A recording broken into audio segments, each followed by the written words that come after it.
રક્ષાબંધન પર આ 7 કામ કરો। 1. કંકુ દરેક શુભ કામની શરૂઆત કંકુનું તિલક લગાવીને કરવામાં આવે છે।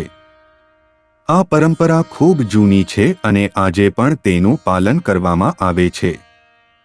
બહેન તિલક લગાવીને પોતાના ભાઈ પ્રત્યે સન્માન વ્યક્ત કરે છે અને સાથે જ તેના લાંબા આયુષ્યની પ્રાર્થના પણ કરે છે। 2. ચોખા કંકુ લગાવ્યા પછી તેના પર ચોખા પણ લગાવવામાં આવે છે। ચોખાને અક્ષત પણ કહેવાય છે। અક્ષત એટલે કે જે અધૂરા ન હોય। તિલક પર અક્ષત લગાવવાનો ઉદ્દેશ્ય એ છે કે ભાઈના જીવન પર તિલકની શુભ અસર હંમેશા કાયમ રહે। 3. નારિયેળ નારિયેળને શ્રીફળ કહેવામાં આવે છે। આ સુખ સમૃદ્ધિનું પ્રતીક છે।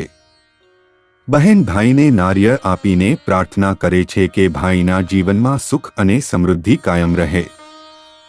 4. રક્ષાસૂત્ર બાંધવાથી ત્રિદોષ શાંત થાય છે। ત્રિદોષ મતલબ વાત, પિત્ત અને કફ। આપણા શરીરમાં કોઈ પણ બીમારી આ ત્રિદોષને કારણે જ થાય છે। રક્ષાસૂત્ર બાંધવાથી આપણા શરીરમાં આ ત્રિદોષનું સંતુલન જળવાઈ રહે છે। આ દોરો બાંધવાથી કાંડાની નસો પર દબાણ પડે છે જેને લીધે આ ત્રણેય દોષ નિયંત્રણમાં રહે છે। રક્ષાસૂત્રનો અર્થ છે એ સૂત્ર જે આપણા શરીરની રક્ષા કરે છે। રાખડી બાંધવાનું મનોવૈજ્ઞાનિક પક્ષ પણ છે। બહેન ભાઈને રાખડી બાંધીને જીવનભર પોતાની રક્ષા કરવાનું વચન લે છે। ભાઈને આ રક્ષાસૂત્ર હંમેશા એ વાતની યાદ અપાવતું રહે છે કે તેને બહેનની રક્ષા કરવાની છે।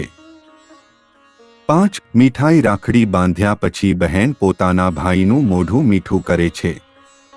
મીઠાઈ ખવડાવવા પાછળનું તાત્પર્ય એ છે કે બહેન અને ભાઈના સંબંધોમાં ક્યારે કડવાશ ન આવે। મીઠાઈની જેમ જ આ સંબંધની મીઠાશ પણ કાયમ રહે। 6. દીવો રાખડી બાંધ્યા પછી બહેન દીવો પ્રગટાવીને ભાઈની આરતી પણ ઉતારે છે।